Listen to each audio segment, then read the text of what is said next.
Welcome to Bad Ideas, the show where we look at misfires, mistakes, and miscalculations from all throughout history. I'm Tony Southcott. And I'm Albert Berg, and Tony is going to tell us about a relatively famous, at least in name, bad idea this week. Tony, what do you got for us? Today we're going to be talking about Charles Ponzi and the origin of basically why it's called a Ponzi scheme. When people think of Ponzi schemes, the first name that comes in their head is probably Bernie Madoff.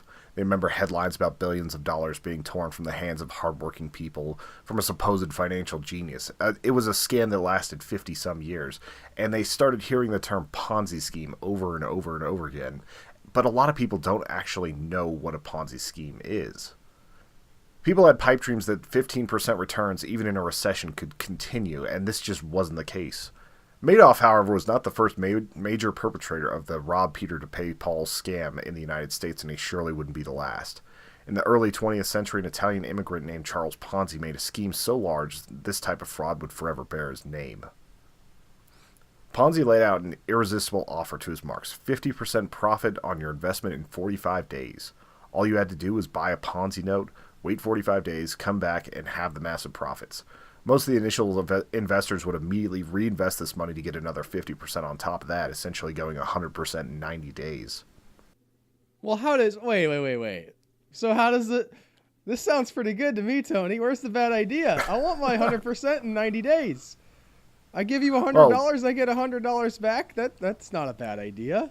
Yeah, especially if you're like, hey, I've got $1,000. I could turn this into $2 by the end of, that would be about early February or late February now. Absolutely. Yeah. Where do I send my money? Well, all of this was supposedly funded by international reply coupons that he alone had found a loophole in cashing. I'm not going to pretend to know what an international reply coupon is. Oh, we're going to get there. Okay. But before we get into the incredible scam that Ponzi ran, let's define what a Ponzi scheme actually is. A Ponzi scheme is a fraudulent investing scam promising high rates of return with little risk to investors. A Ponzi scheme generates returns for older investors by acquiring new investors. This is similar to a pyramid scheme in that both are based on using new investors' funds to pay for earlier backers. For both Ponzi schemes and pyramid schemes, eventually there isn't enough money to go around and the schemes unravel. Okay, maybe less of a good idea. I'm going to maybe only give you $5, Tony. It's probably awesome if you're one of those initial early investors, like say you've got 10 grand to put up, you get 15 and then you just never go back to Ponzi. That'd be a good deal. But the longer these go on, the more and more it just starts to falter and starts to fall apart. Like that was part of the reason why Bernie Madoff's scam was so interesting, because that went on for around 40 years, possibly 50. I'm trying to remember the exact dates on it, but it was from I believe the late 60s, and he actually kept that rolling for that long because he was so successful with it and was able to hide it. But that also felt like a more legitimate scheme because he wasn't offering 50% return in 45 days. It's just an insane number to me. Most of us have had to sit through pitches for a pyramid scheme at some point. We learn about how if we keep recruiting people to work for us, then the returns are nearly limitless. It only takes a small upfront investment, of course, and you'll be able to watch your cash flow expand with very little effort, and the people working under you will keep making it grow because they'll have a team under them, and so on into infinity. They now go under the moniker of multi-level marketing and account for $30 billion in sales yearly. Yeah, this still happens on a regular basis. I don't think that I've ever personally been pitched for this, but I've been behind people being pitched to this, like you just kind of across from them in the restaurant. Just a little pro tip for you guys, just for your lives. If someone says to you, this is not a pyramid scheme, it's a pyramid scheme, okay? Because people don't say that about, like, why don't you invest in my idea that is, like, for an internet product. They say it for pyramid schemes.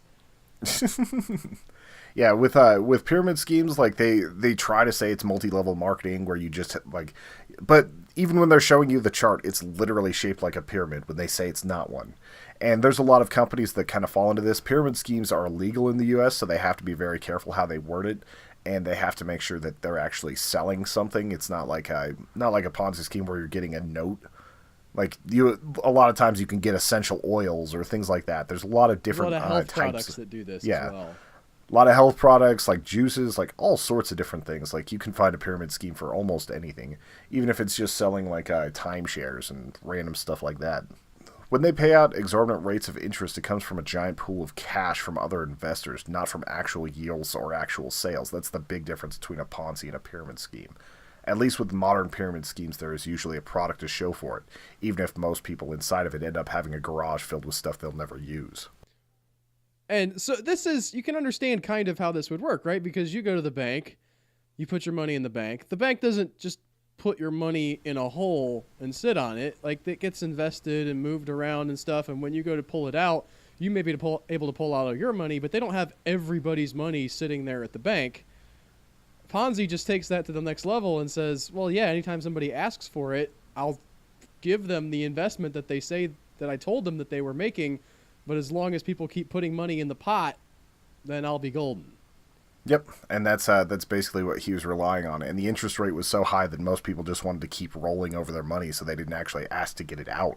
This brings us back to Charles Ponzi. The charismatic Italian always had massive dreams and delusions of grandeur. He came over from Italy with a fair amount of cash, and then he proceeded to gamble it all away on the boat over to America. When he landed, his life savings had dropped to a mere $2.50. He would later tell the New York Times, I landed in this country with $2.50 in cash and $1 million in hopes. And those hopes never left me. Fortunately, hope doesn't buy you a house. Also, it seems like he landed with a little bit of dishonesty and whatever you would call that in his heart as well. He definitely did. Like back then, he actually had tried to go legit. Like he tried to make a fair amount of money while he was in Italy. He was trying to find his own way through the world. He was still pretty young at the time. I think he was like 17 whenever he came over here. But if you have someone who's willing to gamble away everything they have in the world on the boat over, that's someone with way too much hope and not enough common sense. Yeah, like it's that gambler's mentality of like, oh, I need a hot streak. I just need a few hands. I gotta keep going. It's like even by early 1900 standards, having $2.50 isn't going to get you very far off the boat. It will not. Ponzi would work a great many jobs before settling into a position at a bank in Montreal called Banco Zerosi. It was here that he first saw the pieces of a Ponzi scheme. The bank was growing rapidly because it offered a 6% rate of return, double what banks offered at the time. As the bank started to fold, Ponzi would end up writing himself a check for $428 and forging a signature for one of the bank's officers. It didn't take long for Ponzi to get caught, and he would spend the next several years in prison. Can we go back over this little factoid? Because this is not something that I would have known. You're saying that Ponzi got the idea for the Ponzi scheme from someone else who was doing it, but in much more of a low-key way? Yeah, before then it was just called like a Peter to Paul scheme. Like, you rob Peter to pay Paul. And he did it so well that they just decided that it would be a lot easier to say Ponzi instead of Peter to Paul. Fair enough. So he literally changed the definition. I think by 1950, the definition of Ponzi had been added to most dictionaries. Okay. Banks at this time kind of had a rule of threes. You gave 3% interest for investments, you earned 3% on top of that by charging 6% for your loans, and then you were off at 3 p.m. to go play golf. Like, it was a very standard system, and bankers like it boring. So they were content to keep it at those levels, and Banco Zerosi, which was headed by Zerosi, ended up just getting a little bit greedy with that and went too fast. He was actually solvent for a while, but it wasn't until there was some real estate deals that fell through where he had to start paying off those deals with depositors' money that it turned into a Ponzi scheme. Okay. Yeah, while he was in jail, he would come up with several more business ventures that would fail. Upon his release, he would go to jail for more than a year for trying to smuggle some Italian immigrants from the U.S. into Canada. At this point, he would finally get back to Boston once he was released, and he would start looking for his next big scheme. Ponzi wanted to make a guide on international currency speculation. He'd had some conversations with people while he was in prison on how you could buy currencies at lower rates and wait for them to appreciate and then resell them back. And he thought that this was a way that he could actually make some good money, and he wanted to make a giant trade book based on this. I like the fact that this guy who had committed some kind of bank fraud went to prison, learned more bank fraud-ish stuff, and came back out with new knowledge. That's awesome. That's pretty much prison. It's like you go to prison and instead of being rehabilitated, a lot of people just learn how to get away with it better. Yep. But with this sort of speculation, he wanted to make the essential guide that everybody would use from then on, and he thought that that would make his millions. That he would basically sign people up for his subscription service where he would send them a new one every year. And while he was doing that, he ended up getting a international reply coupon from a bank in Spain, and he had never seen one of these before. Basically, at the time, postage was a little bit sketchy. Like, if you wanted to send a letter to somebody in France, you usually had to send money in that so that the person could buy stamps over there as well as the American stamps and get everything, and it made it so that you had to go through like 3 or 4 steps to make sure that your letter got to the right place. The Postal Union ended up making what are called international reply coupons. And if you had one of these, it basically covered all of that. Like, you didn't have to worry about it going through different countries. Like, that postage was just taken care of, and it would make it to wherever you wanted it to go. And one of the interesting things about that is they were all exactly the same price, and it was a fixed price. So after World War I happened and a lot of currencies in Europe just took a dive, these coupons were still worth like whatever they were in American dollars. But if you were in Italy, say, and their currency had dropped, and it used to be 10 lira to buy one of these, and now it's 500, you could buy those stamp coupons, bring them back to the U.S., and they would work just fine because they worked in any of these countries. So Ponzi figured that he would go and get these coupons, and whenever he'd bring them back, he'd find businesses that relied on a lot of postage and sell them at a markdown so that everybody could save money and it wasn't technically illegal. So this is akin to, let's say, if gold bars back in the day, someone had set up a bunch of gold bars and they had priced them at $100 a bar, and let's just say hypothetically back then it made sense. But then either inflation happened or something happened to the economy where gold got a lot more valuable, but legally you could not charge more than $100 for these gold bars? Essentially. Okay. Like, so it was a fixed rate, but in the other countries, like, say that gold thing happened and you were in a country where the dollar appreciated a ton and you could get that gold for way cheaper. So, like, that's essentially what we're looking at here. And while I was reading this book, it was like, that's not the worst idea I've ever heard. Like, that sounds like something that could full on go legit. Yeah, I mean, he did find a real loophole here. I'm sure it's not going to last forever, but if you can find this and get in on it before they shut the loophole or they stop having any of these international reply coupons available in those countries where they're super cheap now compared to everywhere else, I think you're doing good business. Yeah. So in January of 1920, opened the Securities Exchange Company and started selling the first of the Ponzi notes. The first month he collected around $1,800. By June he had $2.5 million in his business. And by July he was earning $1 million per week. Nice. So, like, he was just starting to stack money on money because people were actually seeing these returns get fully paid out, and it seemed very legit to people on the street. A lot of times at this time, like, people had these get-rich-quick schemes, and people would put a bunch of money in it first, and then the person would just disappear. The main difference between what Ponzi did is he actually had this capital to pay people out so that he could keep getting more money coming in. I just did a quick little Google, Tony, and Securities and Exchange rung a bell in my mind. Securities and Exchange Commission is a real thing. They weren't formed, though, until 1934. Ponzi had a jump on them.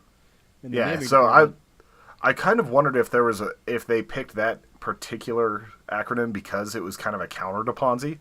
Because you're talking about, like, one of the biggest scams that the country had ever seen in the Securities Exchange Company. And then the regulatory agency ends up being called, like, the Securities and Exchange Commission. That is so it has an the exact same idea. 3 letters. I wasn't able to find if that was it, but, I mean, it might just be because they needed security exchange. So lawmakers are always looking for some snarky name for their thing anyway. True. Some guy recently named his bill with the acronyms of the word Kafifi from the Trump tweet, which I thought was pretty great. That's probably doesn't need to go in the episode. We can continue on. We'll see. At this point, Ponzi actually became a hero in Boston. He was a man claiming to be of the people. He was just like them. He had started out poor and then just built his way into something amazing. And he was trying to show that the banks had been stiffing people for so long with their 3% interest rate. And anytime somebody tried to counter him, he basically said it was the banks having sour grapes because they couldn't be as successful as he was. He was a very sharp-dressed man, always smiling, always hyper-charismatic. He's the type of guy that basically could charm anyone. Any place he walked into, he was the one holding court. He was the one telling stories. He was the one getting all the attention, and he endeared himself to all these different people, and that's part of the reason why he was such a good salesman for it. It's hard to explain how popular he actually was. Several news articles had bolstered him up, basically showing that he was the quintessential American dream. It got to the point where they posted a picture of his mansion. People found out where it was, and it was a weekend destination just to drive by his mansion and see his locomotion car. Locomobile is what it was called, something like that. And it's kind of a cool looking limousine, but it was basically like $13,000 back in the day. I'm not sure what that rate is, but I know it'd be several $100,000 now. And he was a man who also was a very, very gratuitous spender. If he wasn't buying something big every week, he felt like he was kind of losing out. And I'm guessing that's because he knew that this was only going to be a temporary thing. There was no way it could keep going. Yeah, if you have the money, people can come and ask for it back. If you have a locomobile, yeah, well, they might not be able to take that from you. Yeah, definitely. Locomobile, by the way, for those of you who are wondering, as I was, is like a car, but it doesn't have a steering wheel. Sort of like a cross between it's essentially a buggy without a horseless carriage with a tiller. You're looking at the older ones. Oh, yeah? There were some really nicer ones that were made after this point. Okay. That just look like they've got that really 20s style, but they're very long and cool looking cars. With the useful ability, in the British's eyes at least, of being able to brew a cup of tea by tapping the boiler. That's off topic. So British. It is pretty hardcore, though. It's just like, I got a little extra hot oil from the tank. We're going to make some beverage with it. While all this was happening, the postmasters in Boston and around the country, because Ponzi had actually asked them directly if it was legal to do this, they basically told him, no, we're not going to just take these coupons and give you cash for them. And they also said there's only about $200,000 worth of these coupons in existence in America, and less than that in most other countries. At the point he was running his scam for, there would have had to be $160 million worth of these coupons, and there just simply wasn't. So the postmaster was starting to get in contact with people in regulatory agencies, and they were trying to get this exposed, but people wanted to believe so bad that they could just fix their money troubles with this. They sort of turned a blind eye to it. The only one that was really going after Ponzi was Robert Grozier of the Boston Post. Now tell us more about this guy. Robert Grozier ran the Boston Post. He was the son of the owner of the Boston Post, who had won a Pulitzer Prize for some of his reporting. It was known for being the top paper in Boston. There were a lot of papers, and actually they shared a street office with Ponzi, like they were 2 doors down, something like that. And they constantly saw these crowds outside, and they decided they were going to see if this was actually legit. And it didn't smell right to Robert Grozier, so he started digging deeper and deeper. He went so far as to actually dispatch reporters to Montreal, because Ponzi was a man who loved to tell you his entire life story, but people started noticing that there was about a 10-year gap that he wouldn't talk about. The only thing that they could get out of him that he had been in Canada at the time. So they ended up dispatching a few reporters with pictures of Ponzi to go check things out. They uncovered that he had been involved in bank fraud and actually had gone to prison for it for several years. That actually came a little bit later. The thing that really started getting people looking at Ponzi as a possible scam was a man named Clarence Barron. Barron is the one who owns the Dow Jones, various other businesses. He was a very, very successful investor. He ran a little telegram that was kind of essential reading. He also ended up buying the Wall Street Journal. And his little telegram was something that people had to pay $1 a day for, which was absolutely insane. But it was the best investing advice, and it was mostly for the top-tier bankers. So they were willing to pay that sort of premium to get this guy's information. The Post had Barron look at Ponzi's financials, at least what they could find out about it, and Barron said that there's no way that it was not a fraud. like absolutely no way that it could be legit. And this actually got the state of Massachusetts and some other regulatory agencies to start looking into it. Just as another side note, I didn't realize the Dow Jones was something somebody owned, but it Yeah, totally is. Yep. Well, the Dow Jones Industrial Average is just like showing you like I think it's the top 100 companies in the world, but Dow Jones Industrial Products is actually a company. Fair enough. In an effort to convince the Massachusetts state government he was on the level, Ponzi stopped taking deposits and allowed himself to be audited. The bookkeeping was sloppy and complicated, and it slowed down investigators immensely. Meanwhile, suspicions of Ponzi's insolvency kept growing. Hundreds of people every day redeemed their Ponzi notes, often before they had a chance to mature. On the first day that Barron actually declared that it had to be a scam, more than $2 million were withdrawn from the securities exchange company. Youch. So, And this is just for people. I mean, this is bad even if you're a legit institution. Like, banks can't take it if everybody withdraws their money. That's called a run. It'll be bad for the bank. Yeah, and Ponzi survived the first run. He had liquid assets of about $8 million from what people estimated at the time, spread across various other banks. Most of his money was actually kept at the Hanover Bank, which he bought that bank completely out of spite because they turned him down whenever he asked for like a $200 loan at one point. And he basically walked in there and bought the controlling shares just to spite this bank. And he kept most of his money there at the time. For a half a second, I was on this guy's side again. I know that he probably ruined some people's lives, and that sucks. But that was a boss move. Yeah, that's a Batman move. Still so not like cool. he walked into the Hanover Bank and Trust, bought the controlling interest, and basically took over there and started using that as a place to keep a lot of his money. And he kept it under various accounts that were kind of combinations of his wife and his mother's name, just trying to like spread money out a little bit. He also bought controlling interest in a lot of other banks, and whenever he was starting to have these financial troubles, he went to several banks, like I think it was called Frontier, and he pulled out his like $600,000, and they were trying desperately not to because the bank immediately busted after that. So he broke another bank with one of his runs on them. A lot of people don't know this about banks, but banks are allowed to loan out the money that you give them 9 times. Like, it's for every dollar they get, they can loan out 9. So in order to give mortgages, to give loans to businesses, all that sort of stuff, they have to have a high baseline.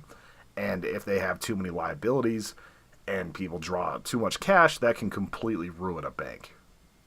I did not know that. That's an interesting insight into the banking industry, Tony.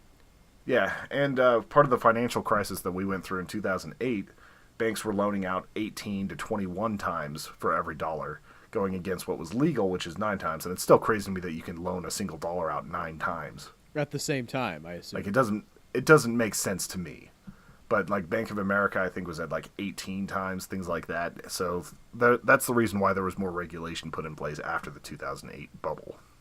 And, as he stopped taking these notes, people were starting to panic a little bit.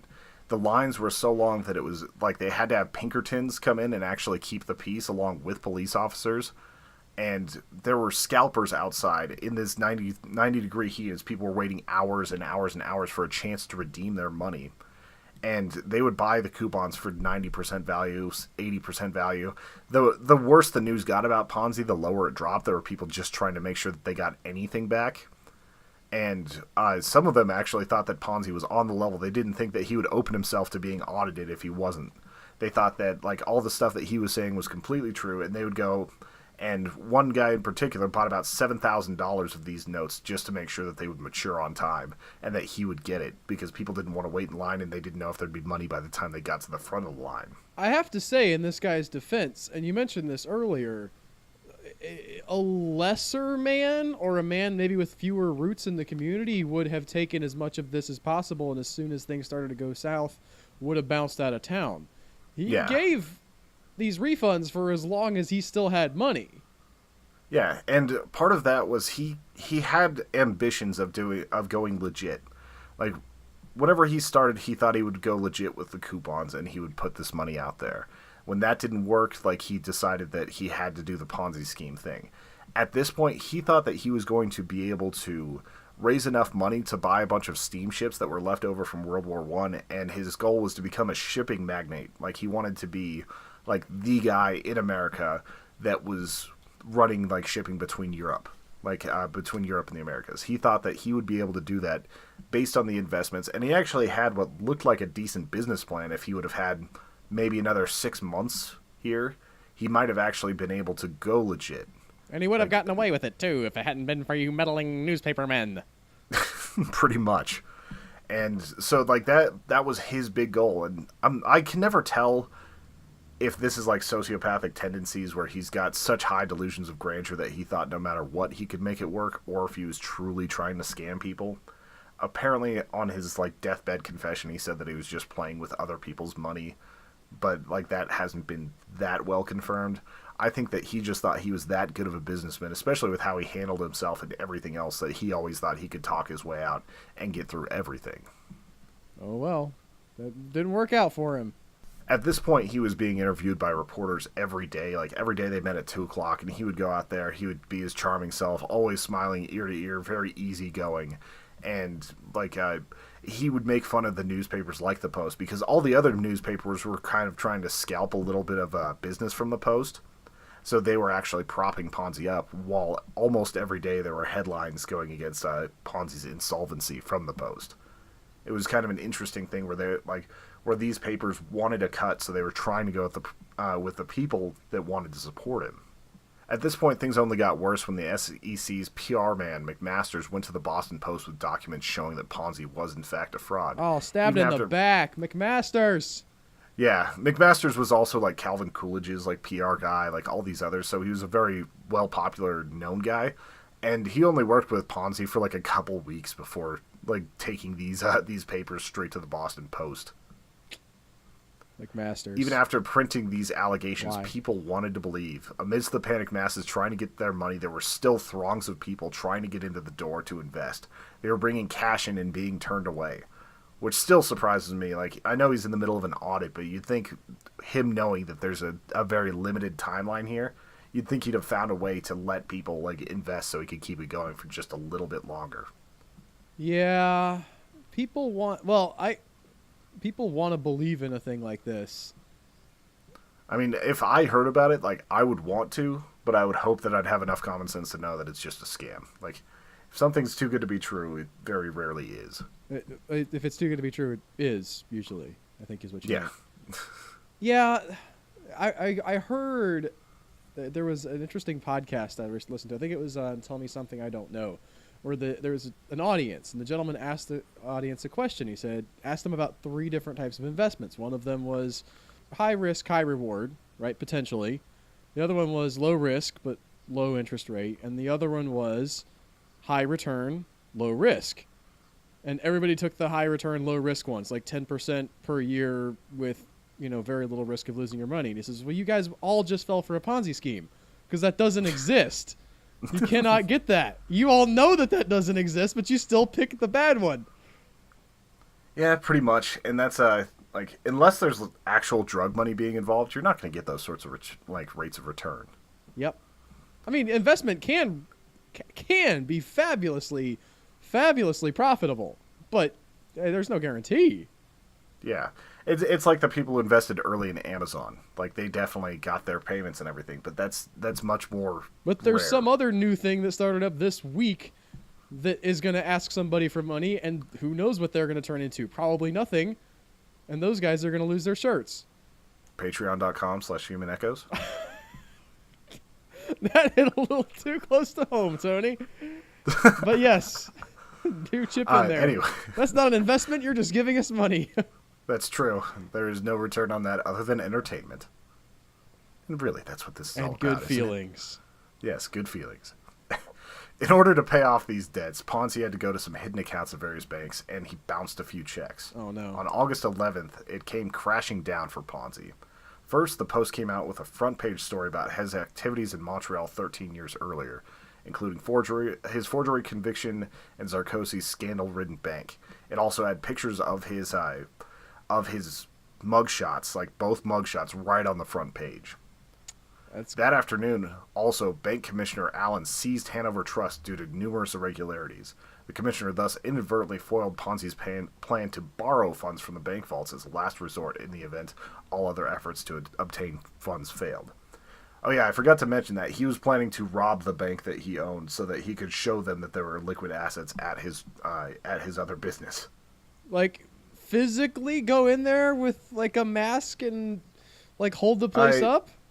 I think he was planning on doing it like after hours and giving people like excuses to go home and everything. So it'd be I guess it's easier to rob the bank when you have the key.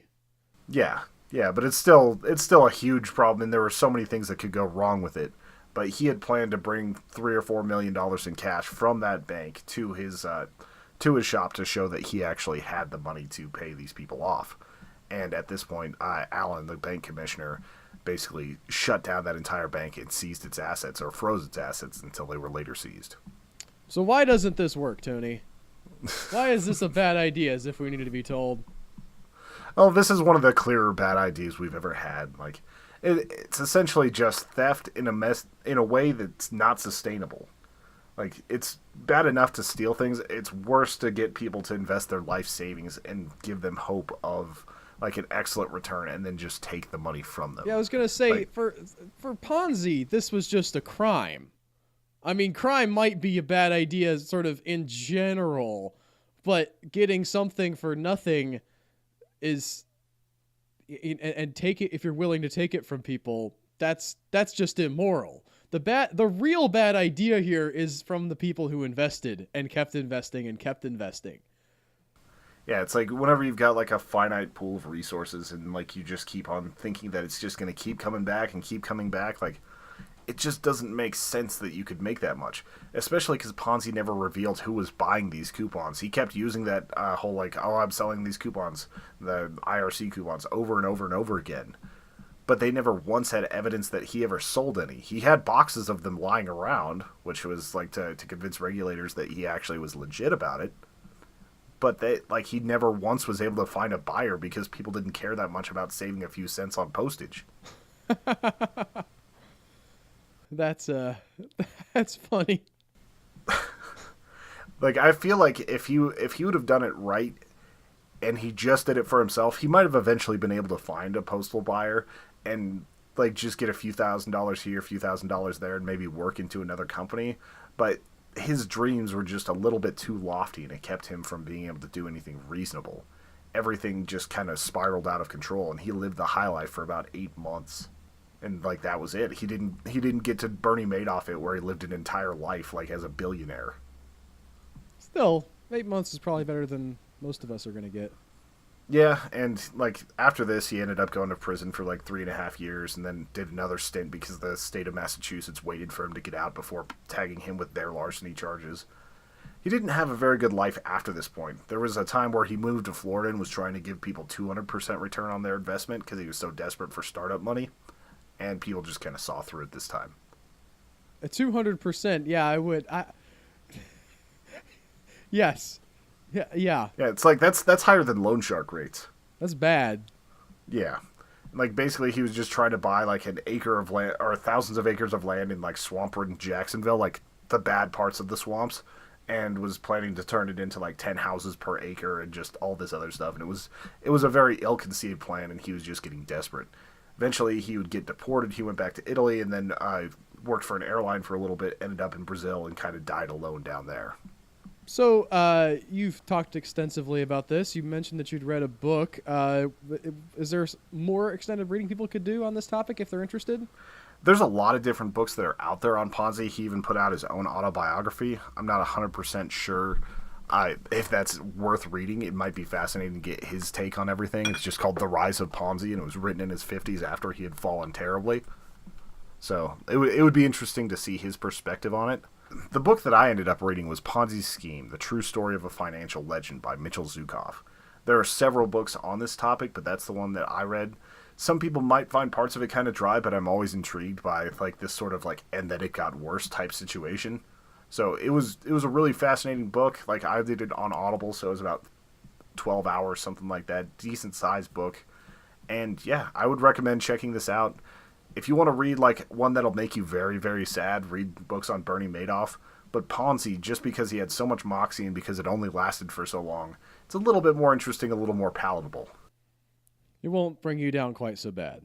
We hope. Yeah, his investments would have been today's equivalent of $225 million instead of like $20 billion. Ouch. Yeah. Anyway, thank you guys for listening to this episode of Bad Ideas. We will see you next week. If you enjoyed this, check out our Patreon page, patreon.com/humanechoes. Become a member and you get access to all sorts of things like the bonus podcast. You get videos early, all sorts of fun stuff. And we will see you guys next week. Bye-o!